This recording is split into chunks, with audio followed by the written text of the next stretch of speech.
السلام علیکم ورحمۃ اللہ وبرکاتہ، نحمده ونصلی علی رسولہ الکریم، اما بعد فاعوذ باللہ من الشیطان الرجیم، بسم اللہ الرحمن الرحیم، رب اشرح لی صدری ویسر لی امری واحلل عقدۃ من لسانی یفقہوا قولی۔ اللہ تعالیٰ کا لاکھ لاکھ شکر ہے جس نے ہمیں انسان بنایا۔ اس کا احسان ہے ہم پر کہ اس نے ہمیں مسلمان پیدا کیا۔ مسلمان بنانے کے بعد اس نے ہمیں صرف سوچ سمجھ سے ہی نہیں نوازا، بلکہ اس کے ساتھ ساتھ بہترین رہنمائی بھی عطا کی، ایسی رہنمائی جس سے نہ صرف یہ کہ ہماری یہ زندگی خوبصورت ہو جائے، خوشحال ہو جائے، بلکہ اس کے ساتھ ساتھ ہماری اصل زندگی، ہمیشہ کی زندگی بھی پرسکون ہو جائے۔ چونکہ اللہ تعالیٰ ہمارا خالق ہے، وہ ہمیں ہم سے زیادہ جانتا ہے، بہتر جانتا ہے کہ ہماری ضروریات کیا ہیں۔ تو جہاں اس نے ایک طرف ہمارے جسم کی ضروریات کے لیے طرح طرح کی نعمتیں اس دنیا میں پیدا کی ہیں، کھانے پینے کے سامان اور زندگی کی دوسری راحتیں، اور پھر اس کے لیے انسان کو کوشش کرنے اور محنت کرنے کا جذبہ بھی دیا ہے، وہاں دوسری طرف اس نے ہمارے لیے روح کی تسکین اور دل کی خوشی کے سامان بھی پیدا کیے ہیں۔ لیکن آج ہم دیکھتے ہیں کہ انسان مادی زندگی میں جتنی ترقی کرتا جا رہا ہے اتنا ہی روحانی طور پر کمزور ہوتا جا رہا ہے۔ جتنی زیادہ ہمیں دنیا کی نعمتیں میسر آتی جا رہی ہیں، دلوں کی خوشیاں اور روح کا سکون اتنا ہی کم ہوتا چلا جا رہا ہے۔ آخر اس کی کیا وجہ ہے؟ کیا خوشی صرف مال و دولت کی کثرت کا نام ہے؟ کیا خوشی صرف اچھے لباس سے حاصل ہوتی ہے؟ کیا خوشی ایک اچھے گھر میں رہنے سے حاصل ہوتی ہے؟ نہیں، یقیناً نہیں۔ اس لیے کہ بہت سے لوگ جنہیں دنیا کی یہ ساری نعمتیں حاصل ہیں، سب کچھ ان کے پاس ہے، اس کے باوجود وہ خوش نہیں ہیں۔ دنیا میں ایک کثیر تعداد ان انسانوں کی ہے کہ جو سکون سے سو بھی نہیں سکتے، جو ذہنی طور پر پریشان حال ہیں۔ ایسے میں انسان کے لیے ضروری ہے کہ وہ اپنے خالق ہی سے پوچھے کہ اس کا علاج کس چیز میں ہے، اور اسے اس دنیا میں بھی پرسکون رہنے کے لیے کیا کرنا چاہیے۔ بسا اوقات ہم ٹرینکولائزرز کے ذریعے یا ایسی دواؤں کے ذریعے اپنے آپ کو کام ڈاؤن کر لیتے ہیں، سلا دیتے ہیں، اپنے آپ کو بے حس کر دیتے ہیں کہ جس سے ہم کم سوچیں، کم پریشان ہوں، لیکن یہ کوئی مستقل حل نہیں ہے۔ ایسی کیفیت میں انسان دنیا کی نعمتوں سے صحیح طور پر مستفید نہیں ہو سکتا۔ تو آئیے دیکھتے ہیں وہ کون سی چیزیں ہیں، وہ کون سے کام ہیں، وہ کون سے طریقے ہیں جن کو اختیار کر کے ہم خوشی پا سکتے ہیں، سکون پا سکتے ہیں۔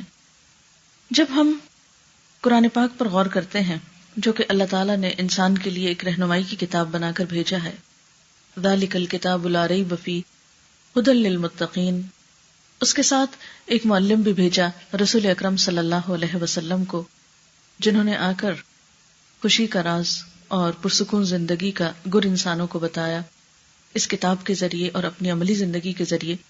تو ہم دیکھتے ہیں کہ چند ایک چیزیں ہمارے سامنے آتی ہیں جن کو اپنا کر انسان پرسکون زندگی بسر کر سکتا ہے۔ اس میں سب سے پہلی چیز تو بذات خود ایمان ہے، اور ایمان ایسا ایمان جو زندہ ایمان ہو، محض ایک ریچول کے طور پر نہ ہو، صرف ایک پیدائشی ایمان نہ ہو، بلکہ شعور کے ساتھ، پورے احساس کے ساتھ، ہوش و حواس کے ساتھ ان تمام چیزوں کو ماننا جنہیں اللہ تعالیٰ نے ماننے کے لیے ضروری قرار دیا ہے۔ اور اس میں سب سے بڑھ کر خود اللہ سبحانہ و تعالیٰ کی ذات پر پورا ایمان اور یقین، اور اس بات کا ایمان اور یقین کہ وہ ذات ایسی ذات ہے، وہ رب ایسا رب ہے کہ جس کے ہاتھ میں زمین و آسمان کی بادشاہت ہے، اور وہ ہر چیز پر پوری قدرت رکھتا ہے، وہ بھروسے کے لائق ہے، وہ سب سے سچا ہے، اس کی بات سب سے زیادہ انصاف پر مبنی ہے۔ پھر اس کے بعد انسان کو جو چیز سکون دیتی ہے وہ فائدہ مند علم ہے۔ سیکھتے رہنا انسان کی زندگی میں خوشیوں کا سامان پیدا کرتا ہے۔ خواہ آپ زندگی کے کسی بھی موڑ پہ پہنچ جائیں، خواہ آپ بچے ہوں، آپ جوان ہوں، آپ بوڑھے ہوں، آپ مرد ہوں یا عورت ہوں، اگر آپ کا علم کے ساتھ کسی بھی طرح تعلق ہے تو آپ ایک پرسکون زندگی گزار سکتے ہیں۔ اس میں فارمل ایجوکیشن کے علاوہ عام روزمرہ زندگی میں مطالعے کی عادت، اچھی بکس کی ریڈنگ انسان کے لیے ایک بہترین دوست کا کام کرتی ہے۔ جس طرح انسان کو انسانوں سے خوشی ملتی ہے اگر انسان کے لیے واقعی انسانوں والا رول ادا کرے، تو اسی طرح اچھی کتابیں ہمیشہ انسان کو سکون بخشتی ہیں۔ اس کے لیے اگر ہم اپنی ایک عادت ڈال لیں کہ صبح کے وقت میں یا رات کے وقت میں یا دوپہر میں یا کسی نہ کسی وقت میں کسی بھی اچھی کتاب کے ساتھ ضرور تعلق رکھنا ہے۔ اب دیکھیے کہ پڑھنے کو بہت کچھ ملتا ہے، ریڈنگ کے لیے بہت کچھ اس وقت کتابیں موجود ہیں، لیکن ہر طرح کی کتابیں سکون نہیں بخشا کرتی۔ کچھ کتابیں تو ایسی ہوتی ہیں جو الٹا انسان کا سکون برباد کر دیتی ہیں۔ اس معاملے میں بھی سلیکشن بہت ضروری ہے، اس لیے میں نے لفظ استعمال کیا ہے نفع مند علم، فائدہ مند علم، جو ہمیں دنیا میں کسی قسم کا فائدہ دے یا پھر آخرت کے اعتبار سے فائدہ مند ہو۔ کیونکہ کچھ کتابیں ایسی ہوتی ہیں جو وقتی طور پر تو ایک خوشی کا سبب بنتی ہیں یا ذہنی انٹرٹینمنٹ کا سبب بنتی ہیں، لیکن حقیقت میں انسان کے قلب و روح میں سکون کا سبب نہیں بنتی۔ اس لیے کتابوں کے انتخاب میں یہ بات ضروری ہے کہ ایسی چیز انسان کے سامنے ہو، وہ چیز پڑھے کہ جس سے اس کی زندگی میں ایک امنگ پیدا ہو، کچھ کرنے کا جذبہ پیدا ہو، اس کو زندگی میں ایک روشنی ملے، اس کی امید میں اضافہ ہو، مایوسی سے بچانے والی چیز ہو۔ اس لیے علم نافع جو ہے وہ دلوں کو کھولتا ہے، وہ دلوں کے غم کو دور کرتا ہے اور انسان کے بہت سے بوجھ کو بانٹ لیتا ہے۔ اس دنیا میں بہترین دوست کتاب ہے، یعنی بہترین دوست اگر کوئی ہو سکتا ہے تو وہ کتاب کا ساتھ ہے۔ کتاب ایسے وقت میں بھی انسان کے پاس ہوتی ہے جب انسانی دوست انسان کو چھوڑ جاتے ہیں یا اپنی مجبوریوں کی وجہ سے کام نہیں آ سکتے۔ یہ ایک خاموش ساتھی ہے کہ جس سے آپ جس وقت چاہیں فائدہ اٹھا سکتے ہیں۔ اس لیے اچھی کتابوں کا مطالعہ سکون دینے والی چیز ہے۔ آپ دیکھیں کہ مثلاً آپ کو نیند نہیں آ رہی، آپ کا دل نہیں لگ رہا، آپ بے چین ہو رہے ہیں، کوئی بھی اچھی کتاب پڑھنا شروع کریں، آپ دیکھیں گے کہ تھوڑی دیر کے بعد خود بخود آپ کو نیند آنے لگے گی۔ آپ تنہائی محسوس کر رہے ہیں، گھبراہٹ ہو رہی ہے، ڈپریشن ہو رہا ہے، آپ اچھی کتاب پڑھنا شروع کریں، آپ دیکھیں گے کہ اس میں فوراً کمی ہونے لگے گی، کیونکہ وہ کتاب آپ کو اپنے اندر انوالو کر لے گی۔ اور ان کتابوں میں سب سے بہترین کتاب جس میں ہر علم کی بنیاد ہے، جو تمام علوم کا منبع ہے، جہاں تمام علم جمع ہو جاتے ہیں، وہ اللہ کی کتاب ہے۔ اللہ کی کتاب دراصل ہماری روح کی غذا کے طور پر آئی ہے۔ جس طرح جسم کو کھانے پینے کی ضرورت ہے، اسی طرح ہماری روح کو بھی سکون چاہیے، اور وہ اللہ کی کتاب سے ملتا ہے۔ اور اللہ تعالیٰ خود اس کتاب کا تعارف قرآن پاک میں فرماتے ہیں، کتاب انزلناہ الیک مبارک، یہ کتاب جسے ہم نے آپ کی طرف اتارا ہے بہت برکت والی ہے۔ ایک اور جگہ پر آتا ہے وَنُنَزِّلُ مِنَ الْقُرْآنِ مَا هُوَ شِفَاءٌ وَرَحْمَةٌ، ہم قرآن میں سے وہ چیزیں اتارتے ہیں جو شفا اور رحمت ہے۔ ایک اور جگہ پر آتا ہے شفاء لما فی الصدور، کہ یہ کتاب سینے کی بیماریوں کے لیے، دل کی بیماریوں کے لیے شفا کا کام کرتی ہے۔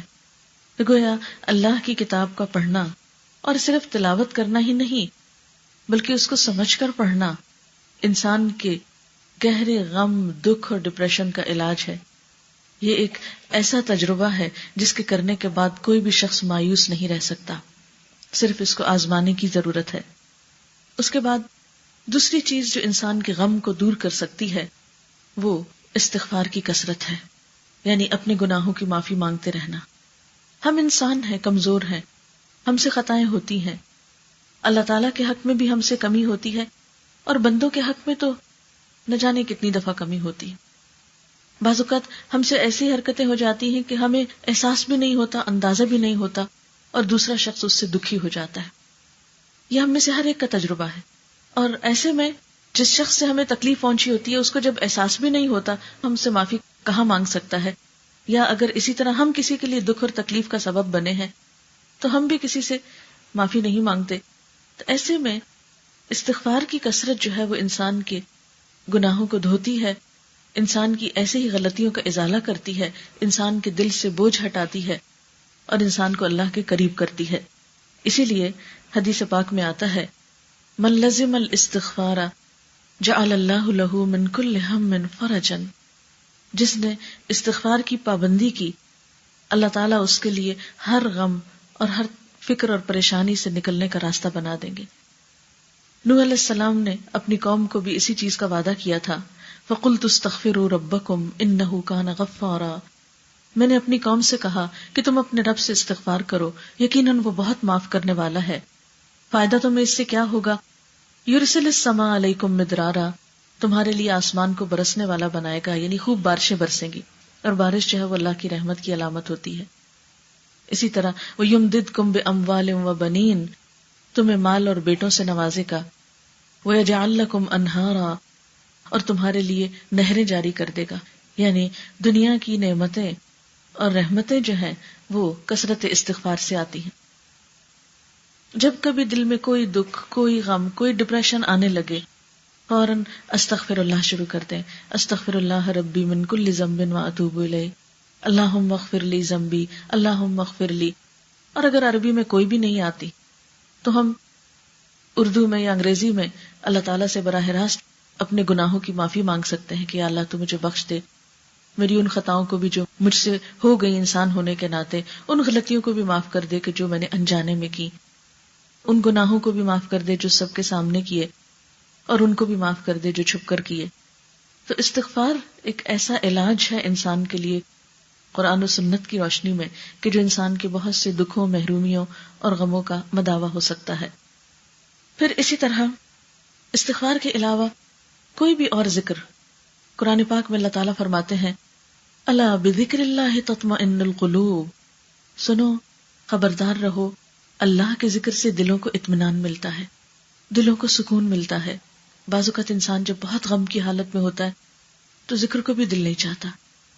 ایسے میں انسان اگر ہمت کر کے صرف اللہ اللہ ہی کو پکارنے لگے، یا سبحان اللہ و بحمدہ سبحان اللہ العظیم، اللہ اکبر، الحمدللہ، سبحان اللہ، لا الہ الا اللہ، کوئی بھی چیز جو انسان کے لیے پڑھنے میں آسان ہو، انسان اس سے فائدہ اٹھا سکتا ہے.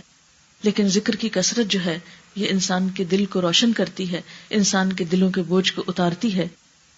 ایک اور چیز جو انسان کو فائدہ دیتی ہے وہ بندوں کے ساتھ احسان کرنا ہے، اور بغیر کسی فرق کے احسان کرنا، خواہ کوئی اپنا ہم مذہب ہو، ہم وطن ہو، یا ہم زبان ہو، یا ہم رنگ ہو یا نہ ہو. کوئی شخص کسی بھی دین کا ہو، کسی بھی مذہب کا ہو، کسی بھی رنگ صورت کا ہو، کسی بھی سٹیٹس کا ہو، کہیں کا بھی ہو، کوئی بھی انسان، اس کے ساتھ اچھائی برتنا، اس کے ساتھ احسان کرنا، اس کا بھلا کرنا، اس کے کام آنا، اس کی خیرخواہی سوچنا دلوں کو سکون بخشتا ہے. جب آپ کا دل سب انسانوں کے لیے محبت کرتا ہے، جب آپ کے دل میں ہر ایک کے لیے پیار ہے، جب آپ کے دل میں ہر ایک کے لیے خیرخواہی کا جذبہ ہے، تو یہ ایسی بہترین چیز ہے کہ جس کی اللہ تعالیٰ کے ہاں بہت قدر ہے، کیونکہ اللہ تعالیٰ اپنی مخلوق سے محبت کرتا ہے. اس لیے کسی بھی تعصب کے بغیر، کسی بھی فرق کے بغیر ہر انسان کے ساتھ خیر خواہی. عموماً ایسا ہوتا ہے کہ ہم یا تو اپنے خون کے رشتوں سے محبت کرتے ہیں، یا پھر اپنے دوستوں سے محبت کرتے ہیں، یا یہ کہ جو ہماری برادری یا خاندان یا زبان بولنے والا ہو اس سے محبت کرتے ہیں، یا اس کا بھلا چاہتے ہیں، یا اس کے لیے ہماری ہمدردیاں ہوتی ہیں. لیکن جب ایک انسان ان تمام چیزوں سے بالا ہو کے سوچتا ہے، کوئی کالا ہو یا گورا ہو، کوئی بھی زبان بولتا ہو، لیکن جب انسان اس کو اس نظر سے دیکھتا ہے کہ یہ میرے رب کی مخلوق ہے، اسے بھی میرے رب نے بنایا ہے، اور یہ بھی آدم کی اولاد میں سے ہے، اور اس رشتے میں مجھے اس کے ساتھ ہمدردی ہے، تو آپ دیکھیں گے کہ یہ چیز آپ کے دل کو سکون دے گی. ہوتا یہ ہے کہ بندوں کے ساتھ ہمارا معاملہ اسی طرح ہوتا ہے جیسی ہماری ان کے لیے سوچ ہوتی ہے. لوگ ہمیں ویسے ہی نظر آتے ہیں جیسے ہماری اپنی نگاہ ہوتی. آپ دیکھیے کہ مثلاً اگر میں اینک اتار دوں تو اس سے کیا ہوگا کہ میری نگاہ کمزور ہے تو مجھے سب کی شکل صحیح نظر نہیں آئے گی، حقیقت پہ فرق پڑ جائے گا. آپ کچھ ہے، مجھے کچھ اور نظر آ رہا ہے، لیکن چشمہ لگانے سے وہ سچویشن بدل جاتی ہے. اسی طرح اگر یہ چشمہ کلرڈ ہو جائے تو رنگ بھی بدل جائیں گے. بالکل اسی طرح اندر کی نگاہ جو ہے، دل کی نگاہ جو ہے، یہ بھی اسی طرح رنگ بدلتی ہے. اگر آپ کے دل میں کسی کے لیے اچھائی ہے تو اس کی غلطی کو بھی آپ اچھائی سمجھیں گے. اس کی کوتاہی کو بھی آپ معاف کر سکیں گے. لیکن اگر اندر کوئی تعصب ہے، اندر کسی کے ساتھ نفرت اور ضد ہے، تو اس کی اچھی چیزوں پر بھی آپ خوش کبھی نہیں ہوں گے. اس لیے دل میں بندوں کے لیے، مخلوق کے لیے خیر خواہی کے جذبات پیدا کرنے کی ضرورت ہے، اور یہ کچھ مشکل کام نہیں. اگر کسی انسان کی کوئی بات بری بھی لگے تو انسان یہ سوچ لے کہ ہو سکتا ہے میرے اندر اس سے بھی زیادہ خامیاں ہوں. اگر کوئی شخص ایسی بات کر رہا ہے یا ایسا کام کر رہا ہے جو قابل نفرت ہے، تو انسان کو سوچ لینا چاہیے کہ ہو سکتا ہے کہ میرے اندر بھی کوئی ایسی چیز ہو جو اللہ تعالیٰ کو پسند نہ آتی ہو. اور اگر میری ایسی حرکتوں کے باوجود رب مجھے رزق دے رہا ہے، میرے ساتھ احسان کر رہا ہے، تو مجھے بھی اس کے بندوں کے ساتھ احسان کرنا ہے. اگر کسی نے میرے ساتھ کوئی غلط معاملہ کیا تو ایسے موقع پر بھی معاف کرنے میں دیر نہیں لگانی چاہیے. روایات میں آتا ہے، قرآن پاک میں سورۃ النور میں یہ واقعہ موجود ہے، واقعہ افک کے نام سے، کہ سیدہ عائشہ رضی اللہ تعالی عنہا پر ایک الزام لگا تھا. ان کو ایک صحابی صفوان بن معطل کے نام سے منسوب کیا گیا تھا کہ شاید ان کے ساتھ کوئی برے ریلیشنز ہیں. یہ بہت بڑی بات تھی آپ کی عزت پر. اور مدینہ کے کچھ منافق اس الزام تراشی میں آگے تھے. ان سے متاثر ہو کر کچھ مخلص مسلمان جو تھے وہ بھی اس پروپیگنڈے کا شکار ہو گئے. تو ایسے میں حضرت ابوبکر صدیق رضی اللہ تعالی عنہ کے وہ رشتہ دار بنتے تھے. آپ ان کی کفالت بھی کرتے تھے، ان کا وظیفہ مقرر کر رکھا تھا کیونکہ وہ ضرورت مند تھے. تو وہ شخص بھی حضرت عائشہ پر الزام لگانے والوں میں تھے. تو جب آپ کو پتا چلا، اللہ تعالیٰ نے وحی اتاری اور معاملے کی حقیقت کھلی، تو حضرت ابوبکر صدیق رضی اللہ تعالیٰ عنہ نے قسم کھا لی کہ میں آج کے بعد اس شخص کی مدد نہیں کروں گا، کیونکہ اس نے میرے احسان کا بدلہ یہ دیا ہے کہ میری ہی بیٹی پر الزام لگایا ہے. تو فوراً قرآن پاک میں آیت اتری کہ وَلَا يَأْتَلِ أُولُو الْفَضْلِ مِنْكُمْ وَالسَّعَةِ، کہ تم میں سے جو فضل اور وسعت والے لوگ ہیں وہ ایسی قسمیں نہ کھایا کریں کہ غریب مہاجر مسلمانوں کی مدد نہیں کریں گے. الا تحبون ان یغفر اللہ لکم، کیا تم نہیں پسند کرتے کہ اللہ تعالیٰ تم کو معاف کر دے؟ تو معاف کر دو. یعنی اس سے بڑا زخم کسی کو کیا لگ سکتا ہے کہ اس کی بیٹی پر کوئی جھوٹا الزام لگائے. اور انسان کو حق ہے کہ اس سے بدلہ لے، لیکن اللہ تعالیٰ کو پھر یہی پسند ہے کہ انسان دوسروں کی خطائیں معاف کر دے. کیونکہ دو ہی صورتیں ہوتی ہیں کسی بھی معاملے کے پیش آنے کے بعد، ایک یہ کہ انسان غلطی کرنے والے کو معاف کر دے، اور یہ کہ معاف نہیں کرے اور اپنے دل میں ہی پالے رکھے. اب آپ دیکھیں کہ اگر ہم پہلی صورت پر عمل کرتے ہیں کہ معاف کر دیتے ہیں، تو اس سے ہمارا اپنا ہی دل ہلکا ہو جاتا ہے. دوسرے کو تو جو فائدہ ہوتا ہے سو ہوتا ہے، لیکن ہمیں خود بہت اس سے فائدہ ہوتا ہے. ایک اور دوسری شکل یہ ہے کہ ہم دوسرے کو معاف نہیں کریں، دل میں ہم غصہ بھرے رکھیں، غم پالے رکھیں، نفرت کے جذبات تازہ کیے رکھیں. کیونکہ ہوتا یہ کہ ہر چیز آہستہ آہستہ بھولنے لگتی ہے، لیکن جب ہم دلوں میں گریں لگاتے ہیں تو پھر ہم کسی کا قصور معاف نہیں کرتے، تو اس کو ہمیں تازہ کرنا پڑتا ہے، بار بار یاد دہانی کرانی پڑتی. اس سے ہم اپنے آپ کو خود ہی انگیج رکھتے ہیں، اور ایسے میں ہمارا نقصان ہو جاتا ہے. تو اس لیے بہتر ہے کہ انسان دوسرے کو معاف کر دے. انسان کے اپنے ہی حق میں یہ بات بہتر ہے. پھر احسان کی شکل میں صرف کسی کی مالی مدد کرنا ہی نہیں ہوتا، بلکہ احسان میں انسان دوسرے کے ساتھ اچھا سلوک کرے، کسی کو مسکرا کر دیکھنا، کسی کے ساتھ بھلائی کا سلوک کرنا، کسی کے آگے بڑھ کر مدد کرنا. اور ہم دیکھتے ہیں کہ ہمارا دین ہمیں چھوٹے چھوٹے معاملات میں اچھے بول سکھاتا ہے. مثلاً اگر کسی مسلمان کو چھینک آ گئی ہے تو ہمیں کیا سکھایا گیا ہے کہ فوراً تم اس کو دعا دو، یرحمک اللہ کہو کہ اللہ تم پر رحم کرے.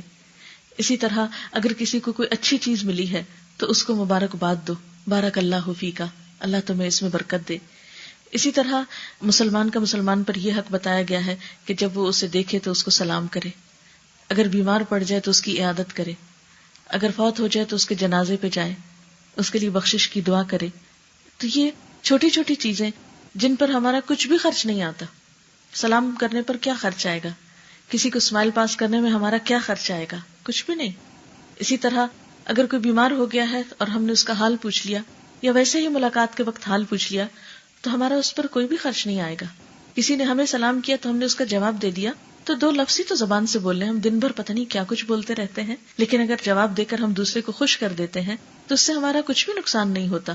اور اسلام نے ان چھوٹے چھوٹے کاموں پر ہمیں نیکی کا تصور بھی دیا ہے کہ تم سلام کا آغاز کرو گے تو تمہیں 30 نیکیاں ملیں گی، جو جواب دے گا اس کو 10 نیکیاں ملیں گی. یعنی چھوٹی چھوٹی چیز پر ایک شوق دلایا ہے اچھا کام کرنے کا. تو یہ انسانی تعلقات میں ایک خوشگواری پیدا کرتے ہیں. اس لیے بندوں کے ساتھ احسان کرنا، آگے بڑھ کر سلام کرنا، اس بات کے انتظار میں نہ رہنا کہ دوسرا مجھے پوچھے، آگے بڑھ کر دوسرے کی مدد کرنا، اور اس بات کے انتظار میں نہ رہنا کہ کوئی میری مدد کو آئے تو میں اس کی مدد کو جاؤں. نہیں، جو شخص آگے بڑھ جاتا ہے سارا اجر وہ لوٹ لیتا ہے، اللہ کی نگاہ میں بھی پسندیدہ ہوتا ہے اور بندوں کی نگاہ میں بھی عزیز اور محبوب ہوتا ہے۔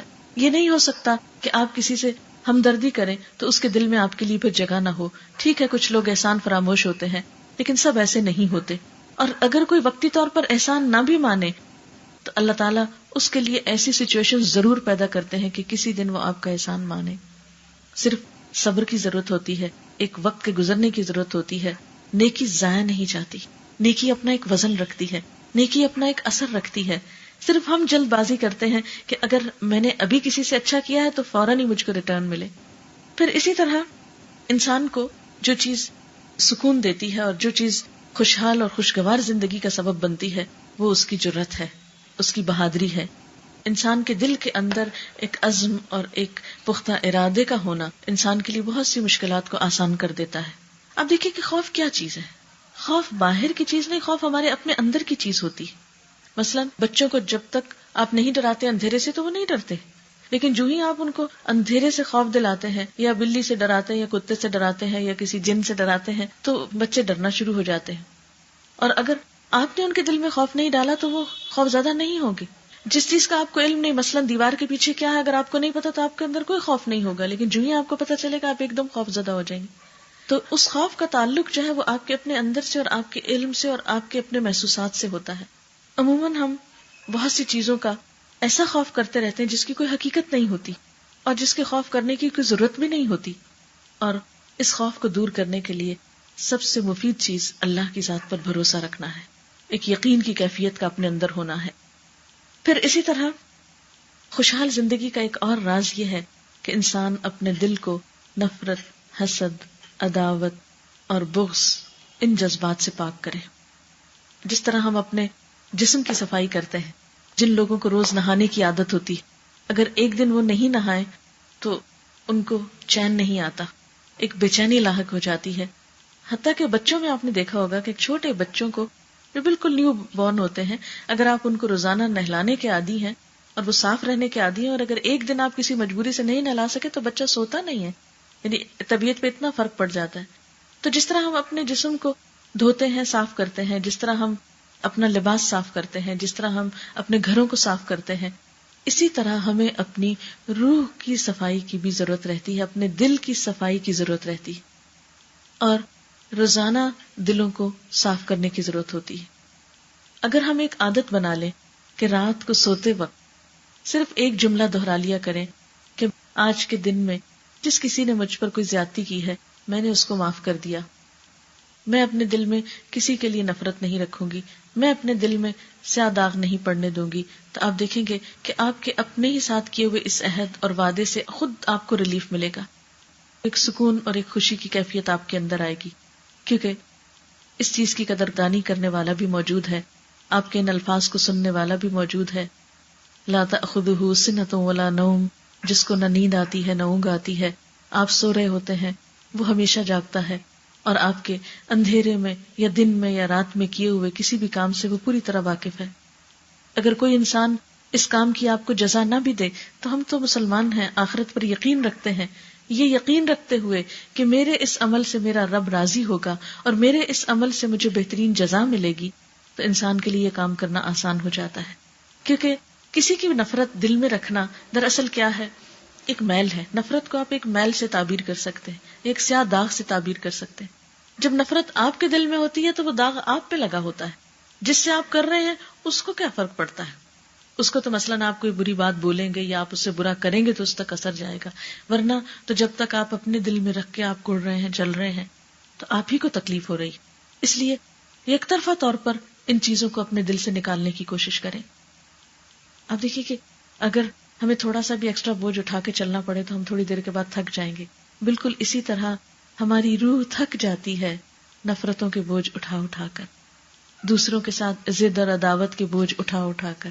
تو اگر اس کو اتار سکیں تو آپ دیکھیں گے کہ آپ کو اس سے ریلیف ملے گا، اور یہ صرف اپنے آپ کو سمجھانے کی ضرورت ہوتی ہے، اپنے آپ کو یقین دہانی کرانے کی کہ میرا یہ عمل رائے گاہ نہیں جائے گا۔ اب دیکھیے کہ صدقہ مختلف طرح کا ہوتا ہے، مال کا صدقہ ہوتا ہے اور ایک عزت کا صدقہ بھی ہوتا ہے۔ سلف صالح کے بارے میں ملتا ہے کہ وہ بعض اوقات اس طرح دعا مانگتے تھے یا اللہ تو میری یہ دعا قبول کر لے، میری یہ ضرورت پوری کر دے، میں نے اپنی عزت کا صدقہ کیا کہ اگر مجھے کبھی کسی نے کچھ برا کہا ہو یا میرے ساتھ برا کیا ہو تو میں نے اس کو معاف کر دیا.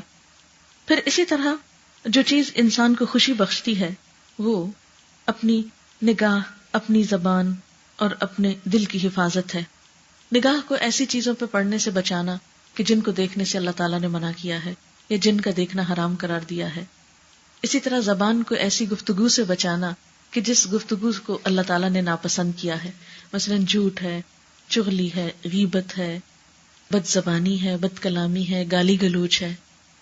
ان چیزوں سے منع کیا گیا ہے اور ایک ایک لفظ لکھا جا رہا ہے. اپنے آپ کو ان چیزوں سے روک کر رکھنا اپنے ہی سکون کا باعث بنتا ہے، کیونکہ یہ تمام چیزیں حرام کے دائرے میں آتی ہیں. ہم بعض اوقات گندی چیزیں کھانا تو پسند نہیں کرتے، یعنی اگر ہمیں پتہ چل جائے کہ جو پانی ہم نے پیا ہے یا جو کھانا ہم کھا رہے ہیں اس میں کوئی جرمز ہے یا گندگی ہے تو ہم ایک دم تھوک دیں گے اس کو، لیکن اسی زبان پر غیبت جیسی حرام چیز رکھتے ہیں، اسی سے ادا کرتے ہیں. یعنی گفتگو میں بہت سا حرام جو ہے یا بہت سی گندگی جو ہے اس کو ہم نگلتے چلے جاتے ہیں، بولتے چلے جاتے ہیں اور اس کے لیے اپنے آپ کو روک نہیں سکتے. اگر ہمیں تھوڑی دیر کے لیے بھی احساس ہو جائے کہ ہم جو ابیوسو لینگویج مثلاً اگر کسی کو عادت ہو استعمال کرنے کی کہ ہم جو اپنے منہ سے یہ نکال رہے ہیں تو یہ بھی تو اسی طرح کی گندگی ہے جو اگل رہے ہیں، تو انسان اس گندگی کی کراہت کی وجہ سے اگر خود کو روک سکے اور اس کو جتنا وہ محسوس کرے گا اتنا ہی روکنے میں کامیاب ہوگا، تو آپ دیکھیں گے کہ اس عمل سے آپ کے اپنے ہی دل کو سکون ملے گا. پھر اسی طرح ایک اور اہم چیز جو ہے انسانوں کی پریشانی کا باعث بنتی ہے وہ فراغت ہے. کہتے ہیں کہ خالی ذہن شیطان کا گھر ہوتا ہے. فراغت انسان کی بہت بڑی دشمن ہے اور فراغت کو بیکار کاموں سے پر نہیں کرنا چاہیے. انسان اپنی زندگی میں ایسے کام کرے کہ جس سے کسی انسان کا فائدہ ہو یا انسان کی اپنی آخرت کا فائدہ ہو. یعنی اپنے لیے ضرور ایسے کچھ نہ کچھ کام کرتے رہیں کہ جس سے کوئی تعمیری چیز سامنے آئے، کیونکہ اللہ تعالیٰ نے انسان کو عقل جیسی نعمت دی ہے، انسان کے اندر انرجی ہے، انسان کے اندر بہت سے اچھے جذبات ہیں، انسان کے اندر بہت اچھی سینسز ہیں. یہ سب چیزیں استعمال کرنے کے لیے اللہ تعالیٰ نے دی ہیں. جب ہم ان کو استعمال نہیں کرتے تو ان کو زنگ لگنے لگتا ہے، اور جب زنگ لگتا ہے تو ہمارے دلوں کو پریشانی ہوتی ہے اور ڈپریشن ہوتا ہے اور غم اور بے سکونی ہوتی ہے. اسی لیے آپ دیکھیں کہ جو لوگ مصروف رہتے ہیں، اور مصروفیت بھی ایسی نہیں کہ کسی بھی چیز میں مصروف ہو گئے، مصروفیت ایسی کہ جو بہت پروڈکٹیو ہو، بہت اچھی ہو، مفید ہو، دوسروں کے لیے فائدہ مند ہو یا اپنی ذات کے لیے فائدہ مند ہو، تو آپ دیکھیں گے کہ ایسے لوگ پریشانی میں کم مبتلا ہوتے ہیں. اور خصوصی طور پر مصروفیت کے لیے ایسے کاموں کو کرنے کی ضرورت ہے کہ جس سے انسانیت کا بھلا ہو اور جس سے اللہ تعالیٰ کی رضا انسان کو حاصل ہوتی ہو. پھر اسی طرح قناعت بہت بہترین نعمت ہے. قناعت کا مطلب کیا ہے کہ جو کچھ انسان کو ملا ہے اس پر راضی ہونا سیکھے. جب انسان کے اندر قناعت نہیں ہوتی تو انسان کے اندر کبھی بھی چین اور سکون آ نہیں سکتا. قناعت کا نہ ہونا انسان کو ہر وقت بے چین رکھتا ہے. اگر کسی بھی انسان کی سوچ یہ ہے کہ فلاں کے پاس تو وہ چیز آ گئی، میرے پاس کیوں نہیں، فلاں کا ایسا گھر بن گیا تو میرا ابھی کیوں نہیں بنا، فلاں کے بچے اتنی ڈگری لے گئے تو میرے بچے ابھی تک کیوں پیچھے ہیں، فلاں کے بچے کی شادی ہو گئی ہے تو میرے بچے کی شادی ابھی تک کیوں نہیں ہوئی، وغیرہ وغیرہ. چھوٹی چھوٹی ایسی بہت سی چیزیں ہوتی ہیں کہ جن کے بارے میں ہم سوچ سوچ کے بے چین رہتے ہیں، پریشان ہوتے ہیں، لیکن حاصل تو کچھ نہیں ہوتا، کیونکہ جو کام جس وقت ہونا ہے اسی وقت ہونا ہے. کوشش کرنے کے بعد انسان کو مطمئن ہونے کی کوشش کرنی چاہیے، یعنی عملی کوشش کے بعد مطمئن ہونا چاہیے، نہ کہ بے چین، کیونکہ بے چینی کبھی بھی کسی چیز کی اصلاح کا ذریعہ نہیں بنتی. بے چینی مسائل کا حل نہیں ہے. بے چینی سے اور غم کھانے سے کبھی بھی کوئی مسئلہ حل نہیں ہو سکتا، بلکہ یہ بے چینی اور غم ہماری انرجی کو کھاتا ہے، ہماری صلاحیتوں کو نقصان دیتا ہے، اور جو ہماری انرجیز کمزور ہوتی ہیں انسان کچھ بھی اچھا کام کرنے کے قابل نہیں رہتا. پھر اسی طرح آج کی فکر کرنا، پچھلے کل اور اگلے کل کے لیے پریشان نہ ہونا، یہ زندگی گزارنے کا ایک خوبصورت طریقہ ہے. عموماً ہم دیکھیں اگر کہ ہمارے غم کیا ہیں، یا تو ماضی کا کوئی واقعہ ہمارے ذہن میں منڈلا رہا ہوگا، بار بار ہمیں کوئی بات پچھلی یاد آ رہے گی، یہ ہو گیا، کیوں ہوا، کیسے ہوا، یہ نہیں ہونا چاہیے تھا، ایسا کیوں ہو گیا، بھئی اب ہو گیا، اب تو کچھ نہیں ہو سکتا تھا، جو ہونا تھا ہو گیا، اب وہ واپس تو نہیں وقت لایا جا سکتا، اب اس چیز کو پلٹایا تو نہیں جا سکتا. ہاں یہ اس وقت سوچ سکتے ہیں کہ آئندہ ایسا نہ ہو، اس راستے کو بند کیا جائے جہاں سے یہ چیز ہو گئی. لیکن جو ہو چکا اس کا غم بالکل ایک بیکار چیز ہے. اس پہ سوچ بچار کرتے رہنا، اس پہ الجھتے رہنا، اس پہ پریشان ہونا انسان کو کچھ بھی فائدہ نہیں دیتا. اب دیکھیں کہ بعض اوقات ایک برتن ٹوٹ جاتا ہے تو ہم اس پہ ہی بے چین ہو اٹھتے ہیں. اب وہ تو ٹوٹ گیا، اب جڑ تو نہیں سکتا، ہو گیا جو ہونا تھا. اب اگر اس کے ساتھ ہم اپنا دل بھی توڑ بیٹھے تو یہ کوئی عقل مندی کی بات تو نہیں. اپنا آپ تو بہت قیمتی چیز ہے. ایک دنیا کی چھوٹی سی چیز کے نقصان کے لیے ہم اپنے آپ کو کیوں نقصان دیں؟ جو ہو گیا بس ختم. اور جتنی جلدی آپ اس سے باہر آنے کی کوشش کریں گے اتنا ہی آپ کو فائدہ ہوگا. پھر اسی طرح دوسری مشکل ہماری کیا، ہم آئندہ کے بارے میں بہت سوچتے ہیں. یعنی جس طرح ہم عموماً گزرے ہوئے کل یا ختم شدہ کل کے بارے میں سوچ سوچ کے پریشان ہوتے ہیں، اسی طرح ہم آنے والے کل کے بارے میں بھی بہت سے تفکرات کا شکار رہتے ہیں. بہت سی انجانی سی وریز اور فکر اور خوف آنے والے دنوں کے بارے میں ہمیں لگا رہتا ہے. مثلاً ہم سوچتے رہتے ہیں جب میں بوڑھی ہو جاؤں گی پھر میرا کیا ہوگا، اگر خدا نہ خواستہ شوہر کو کچھ ہو گیا، کوئی بیماری ہو گئی تو کیا ہوگا، بچوں کی شادی نہ ہوئی تو کیا ہوگا. کل جو ہم نے دیکھا نہیں، جو ہمارے ہاتھ میں نہیں، اس کے بارے میں کچھ پتا نہیں کہ کل کیا ہوتا ہے.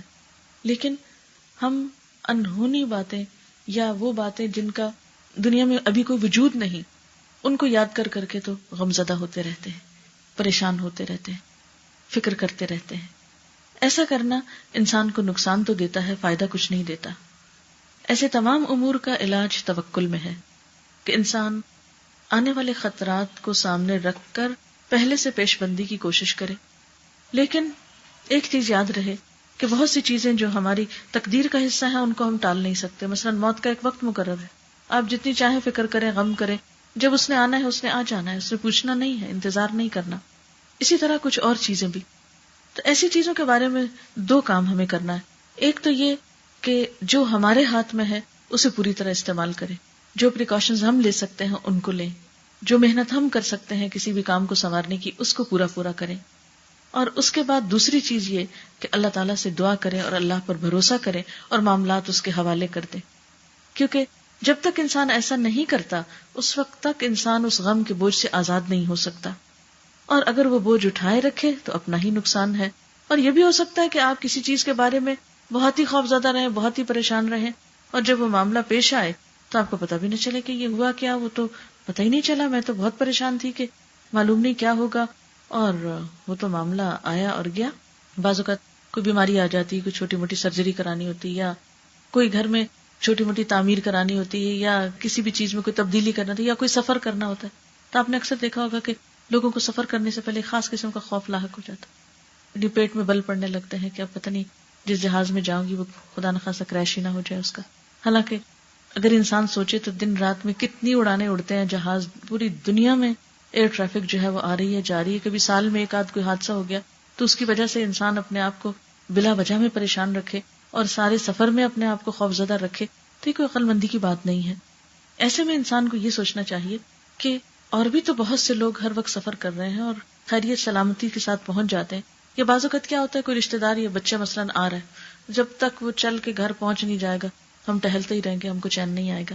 یا یہ ہے کہ کوئی واقعہ یا کوئی فنکشن یا کوئی بھی چیز ہے تو اس میں ہم اوور ایکسائٹیڈ ہو جاتے ہیں جس کی وجہ سے اپنے آپ کو پریشان کرتے ہیں. ایسی تمام چیزوں میں انسان کوشش کرے اور اس کے بعد معاملہ اللہ تعالیٰ کے حوالے کر دے اور اس کے بعد بے فکر ہو جائے، ریلیکس ہو جائے. اس لیے کہ بہت سی چیزیں ہماری کوشش کے باوجود بھی ہمارے ہاتھ میں نہیں ہوتی. ایسے میں ہمیں ان اینی کیس اللہ تعالیٰ کے اوپر معاملہ چھوڑنا ہے، ہمیں تقدیر پر ایمان لانا ہے. اسی لیے کہتے ہیں نا کہ تقدیر پر ایمان جو ہے وہ ہمارے ایمان کا ایک حصہ ہے، اس کو ماننا ضروری ہے، کوشش شرط ہے، لیکن بھروسہ کرنا مطمئن زندگی کے لیے بے حد ضروری ہے. پھر اسی طرح نعمتوں کے معاملے میں ان لوگوں کی طرف نظر رکھنی چاہیے جن کے پاس ہم سے کم ہیں وہ نعمتیں. کہتے ہیں کہ دنیا کے معاملے میں اپنے سے کم تر لوگوں کو دیکھو اور دین کے معاملے میں اپنے سے آگے کے لوگوں کو دیکھو تو تمہارے دلوں کو اطمینان ہو جائے گا. مثلا دنیا کے معاملے میں اپنے سے کم تر کیسے؟ مثلا اگر کوئی ایک بیماری ہے تو ان لوگوں کے بارے میں سوچیں کہ جن کو ایسی ایسی بیماریاں ہیں جس سے صحت یاب ہونے کا کوئی موقع نہیں، جن کو ڈاکٹرز جواب دے چکے ہیں. اگر ہمارے پاس زندگی کی کسی بھی نعمت کی کوئی کمی ہے، مثلا اگر کسی کے پاس صرف بیٹیاں ہیں بیٹا نہیں، تو ہم تو لوگ بہت غمزدہ رہتے ہیں، بیٹا نہیں، ساری زندگی جو ہے وہ غم بناتے رہتے ہیں. تو دیکھیں کئی ایسے لوگ بھی ہوں گے کہ جن کے پاس بیٹیاں بھی نہیں ہیں. اسی طرح بعض اوقات یہ ہوتا ہے کہ اولاد ہے ہی نہیں، شادی ہوئی اولاد نہیں. ایسے میں ان لوگوں کی طرف دیکھ لینا چاہیے جن کی شادی بھی نہیں ہوئی. یہ بہت سے لوگ ہمارے آس پاس ایسے بھی ہو سکتے ہیں کہ جو ساری زندگی شادی کے ہی انتظار میں بیٹھے رہے. اسی طرح اگر کسی کی شادی نہیں ہوئی لیکن صحت مند زندگی گزار رہا ہے، کسی پر ڈپینڈ نہیں کر رہا، تو اس کو دیکھنا چاہیے. ایسے بہت سے لوگ کہ جو شادی کے بعد پریشان ہیں. یعنی اس دنیا میں اگر دیکھا جائے تو ہر شخص کسی نہ کسی طرح آزمایا جا رہا ہے. جب ہم اس دنیا کو امتحان کی جگہ نہیں جنت سمجھتے ہیں تو مشکلات پیدا ہوتی ہیں. جبکہ اللہ سبحانہ وتعالیٰ نے قرآن پاک میں واضح طور پر فرما دیا خلق الموت والحیات لیبلوکم ایکم احسن عملا، کہ اس نے موت اور زندگی اس لیے بنائی کہ وہ آزما کر دیکھے تمہیں اچھے کام کون کرتا ہے. ہمیں جو کچھ بھی ملا ہے، نعمتیں ملی ہیں یا غم ملے، یہ سب ہمارے امتحان کے ہی پرچے ہیں مختلف. کوئی اچھائی میں آزمایا جا رہا ہے، نعمت دے کے آزمایا جا رہا ہے، کوئی پریشان کر کے آزمایا جا رہا ہے، کوئی بیماری سے آزمایا جا رہا ہے، کوئی اولاد سے آزمایا جا رہا ہے، کوئی شوہر سے آزمایا جا رہا ہے، کوئی مال کی وجہ سے کاروبار میں نقصان سے آزمایا جا رہا ہے. یہ دنیا ہر شخص کے لیے کسی نہ کسی طرح ایک امتحان ہے. کوئی شخص آپ کو ایسا نہیں ملے گا، ہاں کوئی بادشاہ ہو یا فقیر ہو، کہ جس کی زندگی میں کوئی امتحان نہ ہو یا جس کی زندگی میں کوئی پریشانی نہ ہو. ایسے میں انسان ہمیشہ ان لوگوں کی طرف نظر ڈالے کہ جو اس تکلیف میں اس سے بھی زیادہ مبتلا ہے. پھر اسی طرح ایک اور اہم اصول یہ ہے کہ انسان دوسروں سے توقعات کم رکھے. انسان کو پریشانی اس وقت زیادہ ہوتی ہے جب اس کی توقع دوسرے سے بہت ہوتی ہے. عام طور پر ہم دیکھتے ہیں کہ بچے ماں باپ سے بہت توقع رکھتے ہیں یا ماں باپ بچوں سے بہت توقع رکھتے ہیں، جس کی وجہ سے جب وہ ایک دوسرے کی پوری نہیں کرتے تو آپس میں کلیشز ہوتے. مثلا ماں باپ بچوں سے توقع رکھتے ہیں کہ وہ فلاں ڈگری ضرور حاصل کریں. مثلا بہت سے لوگوں کو اگر خود ڈاکٹر بننے کا شوق تھا، نہیں بن سکے، تو وہ چاہتے ہیں کہ بچوں میں سے تو ضروری کوئی بن جائے. اور بعض اوقات ہم اپنے شوق بچوں پہ پورے کرنے کے لیے ان کو ناروا بوجھ تلے ڈال دیتے ہیں، ان کی زندگی حرام کر دیتے ہیں، ان سے ایسے کام لیتے ہیں کہ جس کے وہ اہل نہیں ہوتے. پھر جب وہ ان کو نبھا نہیں پاتے اور خود پریشان ہوتے تو ہم کو پریشان کرتے ہیں. اسی طرح بچے عام طور پر شکوے شکایت کرتے رہتے ہیں اپنے والدین سے کہ انہیں ان سے بہت سی توقعات تھی جو انہوں نے پوری نہیں کی، وہ ان کی توقعات پہ پورا نہیں اترے. شوہر اور بیوی کے درمیان جو بھی جھگڑے اگر دیکھا جائے تو ان میں سے 90% جو ہے وہ صرف توقعات کی وجہ سے. بیوی ایکسپیکٹ کرتی ہے شوہر سے کہ وہ اپنی محبت کا اظہار کرے، شوہر بیوی سے کچھ ایکسپیکٹیشنز رکھے ہوئے ہے، دونوں ہی ایک دوسرے کی توقعات پوری نہیں کرتے اور محض انتظار کرتے ہیں کہ دوسرا پہل کرے. پھر یہ کہ انسان ہے، کمزور ہے، جب وہ پوری نہیں کر سکتا پھر ہمارے دل میں شکوہ پیدا ہوتا ہے، پھر ہم شکوہ کرتے نہیں تو اس کو دل میں رکھتے، پھر اس سے غم پیدا ہوتا ہے اور اس سے تعلقات میں ایک کولڈنس آ جاتی ہے، ایک سرد مہری آ جاتی ہے.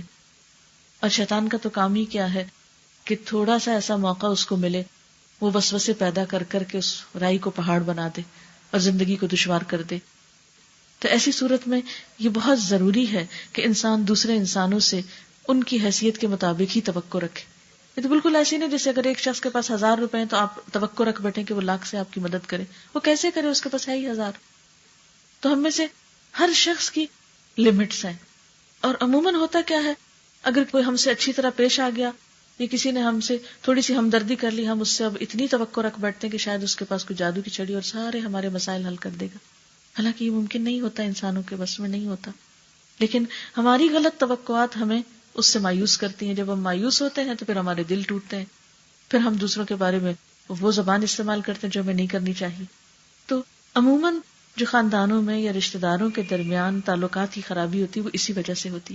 اور پھر ہم اس معاملے میں دوسرے کو ایکسکیوز بھی نہیں کر سکتے. ہم کہتے ہیں نہیں وہ کر سکتا، وہ جان بوجھ کے نہیں کر رہا. حالانکہ بعض اوقات بہت جینوئنلی دوسرا شخص ہماری توقع پہ پورا نہیں اتر سکتا.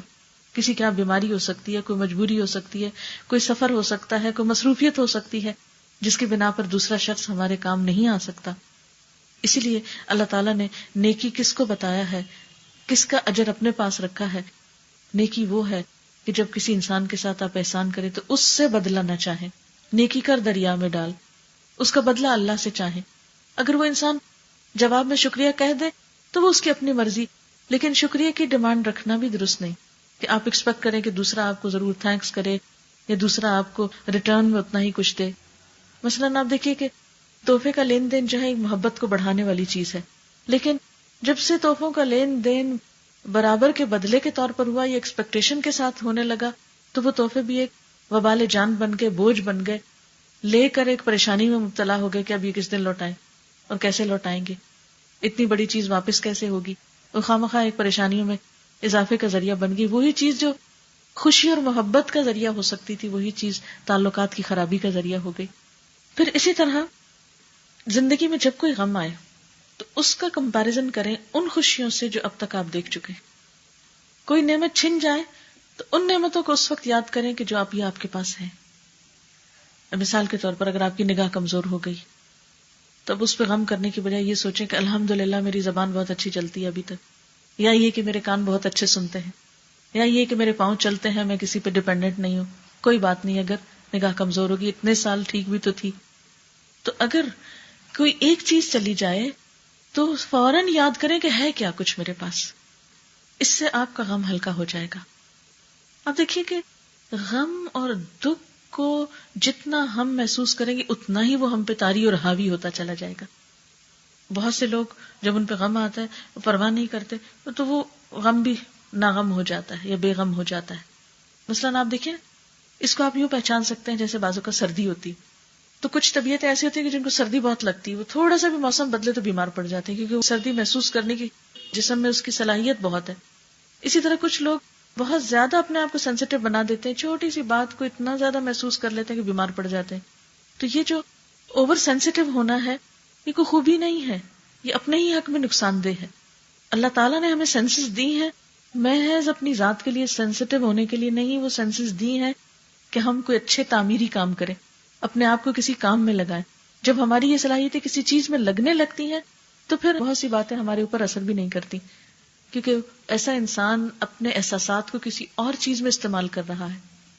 لیکن جس کے احساسات کہیں پازیٹیولی استعمال نہیں ہو رہے، ایسا شخص پھر اپنے احساسات کو غم اور دکھ کے لیے ہی تیز کر رہا ہے، اور تیز کرنا اپنے آپ ہی کو نقصان دینا ہے. پھر اسی طرح حاسدوں کی باتوں کی پرواہ نہیں کرنی چاہیے.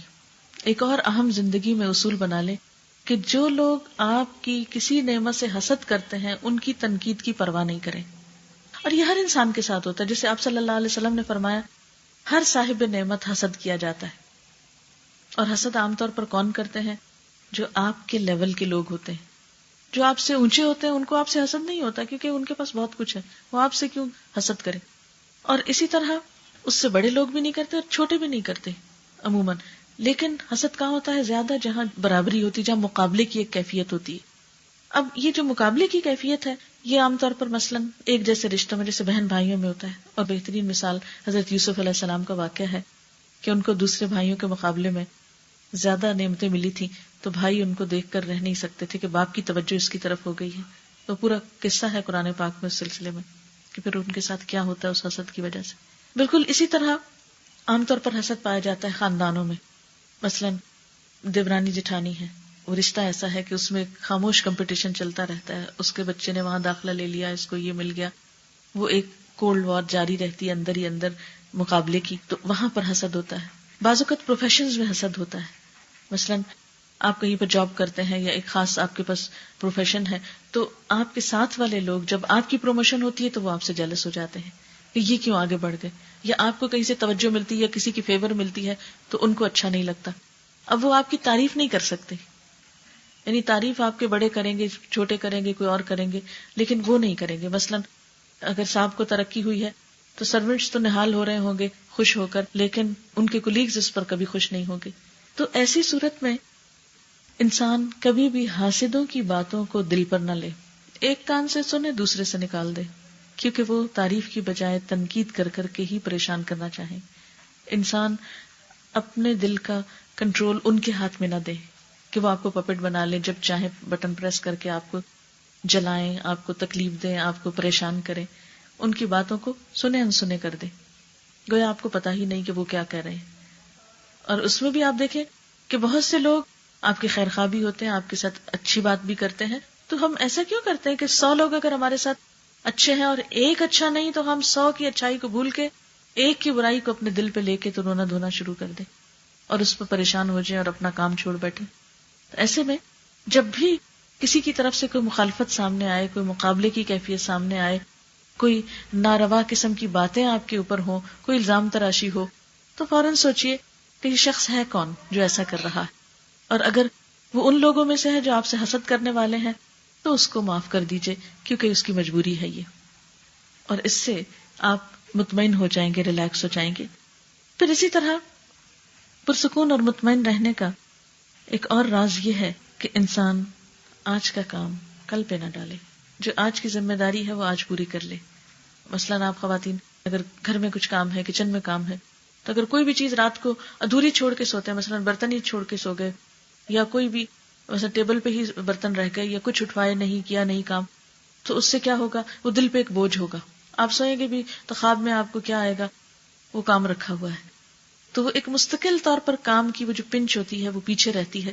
اس لیے کوشش کریں کہ تھوڑی سی تکلیف اٹھا کر اس کو ختم کرنے کی کوشش کریں تاکہ آپ پرسکون نیند سو سکیں۔ اسی طرح جو لوگ جابز کرتے ہیں، کام کرتے ہیں، تو ان کے اوپر کچھ اور ایکسٹرا ورک ہوتا ہے، اگر وہ اس دن ختم نہیں کرتے، ٹیلی فون پہ لمبی باتیں ہو رہی ہیں، کہیں اور جا کے وقت ضائع کر دیا اور آج کا کام کل پہ ڈال دیا، تو یہ بھی انسان کے دل پر ایک بہت بوجھ کا سبب ہوتا ہے۔ تو ایسے میں انسان اپنے ساتھ کچھ اصول ایسے بنائے کہ اپنے کاموں کو بہت لمبا نہیں جانے دے تاکہ وہ بوجھ تلے نہ دبے۔ پھر اسی طرح اپنی پرائرٹیز مقرر کریں کہ میرے لیے زیادہ امپورٹنٹ کیا چیز ہے، کیونکہ بسا اوقات انسان کے سامنے بہت سارے کام ہوتے ہیں، اور جب ان میں سے اس کو یہ نہیں پتا چلتا کہ پہلے کون سا کرنا ہے اور بعد میں کون سا کرنا ہے، اور کون سا اس وقت میں ہو جانا چاہیے اور کون سا بعد میں بھی ہو سکتا ہے، تو ایسی صورت میں بھی انسان کو بہت سی پریشانیوں کا سامنا ہوتا ہے۔ مثلاً بچے اسکول میں ہیں، ایک طرف گھر کی صفائی کرنا ہے، دوسری طرف کھانا پکانا ہے۔ اب آپ ان میں دو کاموں میں یہ سوچیں گے کہ اچھا پہلے میں کون سا کروں، اگر تو بچوں کے آنے میں بہت وقت ہے اور صفائی پہلے ہو سکتی ہے تو کھانا بعد میں بنا لیں، لیکن اگر آپ نے کھانے کو ڈیلے کیا اور بچوں کے آنے کا وقت ہو گیا اور آپ پورا گھر ہی چمکاتے رہے، یا ہسبینڈ کے آنے کا ٹائم ہو گیا اور کھانا نہیں لگا، تو آپ دیکھیں گے کہ لڑائی جھگڑا اور فساد ہو سکتا ہے۔ وہ آپ کے چمکے ہوئے گھر کو بالکل نہیں دیکھیں گے اور نہ ہی اپریشیٹ کریں گے۔ اس وقت ان کو کھانا چاہیے اور کھانا آپ نے بنایا نہیں یا بنوایا نہیں، تو اس میں شدید لڑائی جھگڑے کی کیفیت ہو سکتی ہے۔ تو بعض اوقات ہم کم اہم یا غیر اہم کام کرتے رہتے ہیں اور اہم کاموں کو چھوڑ دیتے ہیں، جس کے نتیجے میں پریشانیاں دیکھنی پڑتی ہیں۔ پھر اسی طرح انسان کو اپنی نعمتوں کا ذکر کرتے رہنا چاہیے، یعنی اپنے آپ سے بھی دہراتے رہنا چاہیے۔ نعمتوں کا ذکر، الحمدللہ، اللہ تیرا شکر ہے تو نے مجھے بچے دی، اللہ تیرا شکر ہے تو نے مجھے اچھی صحت دی۔ اٹھتے بیٹھتے چلتے پھرتے جو بھی آپ کے پاس نعمتیں ہیں ان کا اپنے دل میں تذکرہ کرتے رہیں، اپنی زبان پہ ذکر لاتے رہیں اور اس پر الحمدللہ کہتے رہیں، کیونکہ الحمدللہ کہنا نعمتوں میں اضافہ کرتا ہے۔ قرآن پاک کی آیت ہے، لَإِن شَكَرْتُمْ لَأَزِيدَنَّكُمْ، اگر تم شکر گزار ہوئے تو میں تمہیں اور نعمتیں دوں گا۔ تو اللہ تعالیٰ کو یہ بات پسند آتی ہے کہ بندہ اس کی نعمتوں کو یاد کرے اور اس پر شکر گزاری کا رویہ اختیار کرے۔ پھر اسی طرح اہم چیزوں میں سے ایک اہم چیز یہ ہے کہ انسان یہ ہمیشہ یاد رکھے کہ تنگی کے ساتھ آسانی بھی ہے، بہت سی مشکلات کے ساتھ آسانی ملتی ہے۔ یہ ایسا ہی ہے کہ جیسے ایک بچے کی پیدائش میں ایک ماں کو کتنی تکلیف سے گزرنا پڑتا ہے اور اس کے ساتھ اس کو خوشی بھی نصیب ہوتی ہے۔ اگر کوئی یہ کہے کہ نہیں میں یہ تکلیف نہیں اٹھا سکتا، ہاں ایک بچہ مجھ کو چاہیے، تو آپ دیکھیں گے کہ جو بچہ اڈاپٹ کیا جاتا ہے اور جو بچہ خود پیدا کیا جاتا ہے، اس کی محبت میں اور اس کے ساتھ ایسوسیشن میں ایک بہت بڑا فرق ہوتا ہے، اس کے ساتھ تعلق میں ایک بہت قابل ذکر فرق ہوتا ہے۔ پھر اسی طرح ایک اہم بات یہ ہے کہ انسان دوسروں کے سامنے شکوے شکایات بہت نہ کرے۔ مثلا کسی سے شکایت ہو گئی ہے تو اس کو زیادہ نہ دہرائیں، اس سے تعلقات میں مزید خرابی ہوگی اور وہ خرابی اور پریشانی کا باعث بنے گی، خصوصاً قریبی رشتوں میں کہ جن کے ساتھ آپ کو رہنا ہی ہے۔ مثلا جن تعلقات کے ساتھ ہمیں نبھانا ہی ہے، مثلا بہن بھائی ہیں، شوہر ہے، بچے ہیں، تو پھر معاف کر کے اور شکوے ختم کر کے نبھائیں تو زیادہ اچھا ہے، کیونکہ کچھ رشتے جن کو آپ کاٹ نہیں سکتے، آپ ان کو ختم کر ہی نہیں سکتے، تو ایسے میں اگر ہم ان کو نبھانا سیکھ جائیں تو وہ کہیں زیادہ بہتر ہے بنسبت اس کے کہ ایک بوجھ کی طرح ان کو لے کر پھریں۔ یعنی ناراضگی کے ساتھ رہنے میں اور دوسروں کو معاف کر کے راضی ہو کر رہنے میں بہت بڑا فرق ہے۔ ایک چیز انسان کے لیے تکلیف کا سبب بنتی ہے اور دوسری اس کے لیے سکون کا سبب بنتی ہے۔ پھر اسی طرح ایک اور چیز یہ کہ بہت سی چیزوں پر صبر انسان کے لیے بہت بہترین نعمت کے حصول کا ذریعہ بنتا ہے۔ چھوٹی چھوٹی تکلیفوں پہ صبر، اور صبر کیا ہے؟ نیگیٹو ری ایکشن سے بچنا۔ کسی دکھ پر کسی نے کوئی بات کہہ دی مثلاً کسی نے آپ کے ساتھ بدتمیزی سے بات کی تو اب آپ کا ریئیکشن کیا ہوگا کہ آپ اس سے بڑھ کے جب تک نہیں کریں گے تو چین نہیں آئے گا. اور صبر کیا ہے کہ انسان جیسے کڑوی دوا کھاتا ہے اسے تھوڑا سا پی جائے. تو آپ دیکھیں گے کہ یہ صبر آپ کے لیے آپ کی عزت میں بھی اضافہ کرے گا اور آپ کے تعلقات کو بہتر بھی بنائے گا. لیکن اس وقت اگر ہم اپنے غصے کا ایک دم اظہار تو کر دیتے ہیں, دل تو فوراً ٹھنڈا کر دیتے ہیں, لیکن اس کے جو کانسیکوینسز ہوتے ہیں وہ طویل عرصے تک ہمیں بھگتنے پڑتے ہیں اور اس سے پریشانی میں مزید اضافہ ہی ہوتا چلا جاتا ہے. پھر اسی طرح کچھ اوقات اپنی تنہائی کے بھی ضرور نکالیں جس میں آپ کے پاس کوئی نہ ہو, جس میں آپ ہوں اور آپ کا رب ہو اور آپ کی براہ راست اپنے رب سے, اپنے خالق سے باتیں ہوں. کیونکہ اللہ تعالیٰ کے ساتھ تعلق ایک بہت خوبصورت تعلق ہے اور اس تعلق میں بھی باہم کمیونیکیشن چاہیے, کیونکہ جس تعلق میں کمیونیکیشن نہیں رہتا وہاں پر وہ تعلق نہ ہونے کے برابر ہوتا ہے. جیسے اگر اپنے عزیز بہن بھائیوں سے بھی آپ کا کوئی تعلق نہ ہو تو وہ بھی اجنبی ہو جائیں گے آپ کے لیے. تو اللہ تعالیٰ سے آپ کا جو تعلق ہے, ایک تو ٹھیک ہے ریچولز کے ذریعے, نماز کے ذریعے اور ذکر وغیرہ کے ذریعے, لیکن ایک یہ ہے کہ تنہائی میں اللہ تعالیٰ کو یاد کر کے بعض اوقات رونا. کہتے ہیں کہ اس آنکھ پر جہنم کی آگ حرام ہے کہ جس آنکھ سے اللہ کی یاد میں تنہائی میں آنسو نکلا ہو. انسان اللہ کو یاد کرے اور اس کے آنسو نکل آئے, اپنے غم اپنے دکھ بیٹھ کے اللہ تعالیٰ کو سنائے, اس سے گفتگو کیا کریں, اس سے بات کیا کریں, اس سے مانگا کریں, اس سے اپنے قریب پایا کریں, اس سے سرگوشیاں کیا کریں. تو آپ دیکھیں گے کہ اس سے بھی آپ کے غموں کا بہترین طریقے سے مداوع ہوگا. اور آخری بات یہ ہے کہ دعا کی کثرت. حدیث میں آتا ہے الدعاء مخ العبادہ, دعا عبادت کی کریم ہے, مغز ہے, نچوڑ ہے, اہم ترین حصہ ہے. تمام عبادات کا اہم ترین حصہ دعا ہے. نماز تو ہے ہی دعا, پریئر کہتے ہیں اس کو. روزے کے آخر میں بھی دعا مانگتے ہیں, حج میں آپ دیکھیں کتنی دعائیں مانگتے ہیں. تو یہ دعا جو ہے یہ انسان کے لیے بہت بڑا ہتھیار. دعا مومن کا ہتھیار ہے. مومن اپنے غم کو دعا میں ڈھال لیتا ہے. مومن اپنی پریشانیوں اور فکروں کو دعا میں تبدیل کر لیتا ہے. جس شخص کو یہ توفیق ہو جائے اس کے لیے زندگی پھر آسان ہونے لگتی ہے. لیکن جو شخص اپنے رب سے مانگتا نہیں, رب اس سے ناراض ہوتا ہے. کیونکہ دعا ایک ایسی چیز ہے کہ جو بندے اور رب کے درمیان ایک تعلق قائم کرتی ہے. دعا ان مشکلات میں بھی فائدہ دیتی ہے جو نازل ہو چکی ہوں, اور ان مشکلات میں بھی یقیناً فائدہ دیتی ہے جو ابھی تک آئی نہ ہو. اس لیے دعا کو کثرت سے کرتے رہنا چاہیے. تو اللہ تعالیٰ سے دعا ہے کہ وہ ہمارے دلوں کو سکون بخشے, ہمیں بہترین زندگی گزارنے کا طریقہ اور سلیقہ سکھائے, اور ہماری ایسی زندگی ہو کہ ربنا آتنا فی الدنیا حسنۃ وفی الآخرۃ حسنۃ بھی ہو. کیونکہ یہ زندگی آخرت کی کھیتی ہے. اس دنیا میں ہم جو کچھ کریں گے وہی کل کو پائیں گے. اس کی مثال ایسے ہی ہے جیسے ایک کاغذ. اب دیکھیے کہ کاغذ کا یہ اس وقت ایک حصہ آپ کو لکھا ہوا نظر آ رہا ہے اور ایک صاف نظر آ رہا ہے. کاغذ کا یہ لکھا ہوا حصہ زندگی کا وہ رخ ہے جو آج ہمیں دیا گیا ہے, اور کل قیامت کے دن جو کچھ ہم لکھ کے لے جائیں گے وہی پلٹا کے ہمیں دکھا دیا جائے گا. مثلا اگر آپ اس کاغذ کے دوسری طرف سے دیکھیں, جھانکیں, تو آپ کو وہی عبارت نظر آئے گی, وہی محسوس ہوگی جو اس طرف سے لکھی. یعنی اس وقت کاغذ کا یہ حصہ دنیا میں ہمارے پاس ہے اور یہ کل ہماری آخرت ہے. جو کچھ آج ہم یہاں لکھیں گے کل وہی چیز ہمارے سامنے آ جائے گی, وہی چیز ہمارے لیے پیش کی جائے گی. نہ اس میں کمی کی جائے گی نہ اس میں اضافہ کیا جائے گا. تو پھر یہ ہمارے اپنے اوپر ہے کہ ہم اس زندگی کو زیادہ سے زیادہ کس طرح بہتر سے بہتر مفید کاموں میں بسر کرتے ہیں. اور زندگی کو مفید کام میں وہی لوگ گزار سکتے ہیں کہ جو اپنے آپ کو غم, غصے اور نیگیٹو قسم کے جذبات سے آزاد کر سکیں. کیونکہ یہ ساری چیزیں انسان کو غلام بنا لیتی ہیں, انسان کو جکڑ لیتی ہیں, انسان کو قید کر دیتی ہیں, انسان کے اندر کی صلاحیتوں کو ختم کر دیتی ہیں.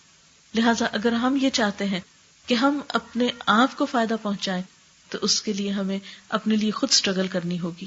ورنہ بہت سے غم اور لوگوں کے دیے ہوئے نقصان, لوگوں کی دی ہوئی تکلیفیں اگر انسان پر حاوی ہو جائیں تو انسان کچھ بھی کرنے کے قابل نہیں رہتا. تو اللہ تعالیٰ سے دعا ہے کہ اللہ تعالیٰ ہمیں اس دنیا میں رہ کر ایسے اچھے کاموں کی توفیق دے کہ جو کل کی پائیدار زندگی میں ہمیشہ کے لیے خوشیوں کا سبب بن جائیں.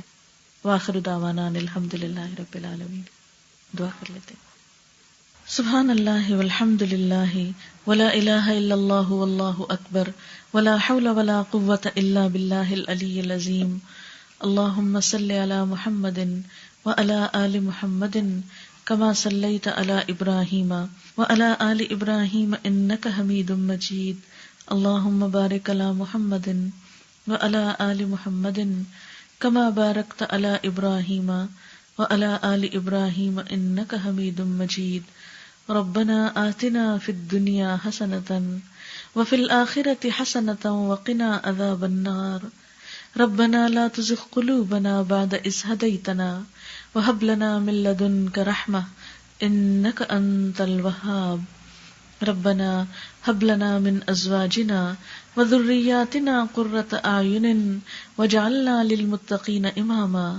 یا اللہ پاک جو کچھ ہم نے پڑھا ہے اسے اپنی رحمت سے قبول فرما، جو بات آپ کی مرضی کے مطابق ہو ہمیں اس پہ عمل کی توفیق عطا فرما. اگر کوئی بات بھول کر ایسی زبان سے نکلی ہو جو آپ کو پسند نہ آئی ہو تو ہم سب کو اس سے دور کر دے. یا اللہ ہمارے دلوں کو صاف کر دے، ہمارے دلوں کو روشن کر دے، ہمارے دلوں کو وسیع کر دے، ہمارے دلوں میں اپنی محبت پیدا کر دے. یا اللہ ہمیں اچھے کاموں کی محبت دے دے. یا اللہ ہمیں اپنے وقت کو ضائع کرنے سے بچا. یا اللہ ہمیں اپنی زندگی کی قدر کرنا سکھا. یا رب العالمین تو اس گھر پر اپنی خیر و برکت نازل فرما. جنہوں نے یہ پروگرام ارینج کیا ہے یا اللہ انہیں دنیا اور آخرت کی برکتیں اور سعادتیں نصیب فرما. جتنی بھی بہنیں یہاں تشریف لائیں یا اللہ ان کی دنیا اور آخرت کے سارے غم دکھ اور تکلیفیں دور فرما. یا اللہ ہمیں اپنی محبت عطا کر. یا رب العالمین ہماری کوتاہیوں سے درگزر فرما. ہمیں اپنا قرب عطا کر، ہمیں اپنے خاص بندوں میں شامل کر لے. ہم سے وہ کام لے لے جو تجھے پسند آ جائے. یا اللہ تمام بیماروں کو صحت دے، سب دکھی لوگوں کے دکھ دور فرما. یا رب العالمین جتنے بھی حاجت مند ہیں ان کی جو بھی حاجات ہیں ان کو پورا فرما. ربنا تقبل منا انك انت السميع العليم وتب علينا انك انت التواب الرحيم وصلى الله تعالى على خير خلقه محمد وعلى آله واصحابه واهل بيته اجمعين برحمتك يا ارحم الراحمين. الہی آمین. سبحانك اللهم وبحمدك نشهد ان لا اله الا انت نستغفرك ونتوب الیک.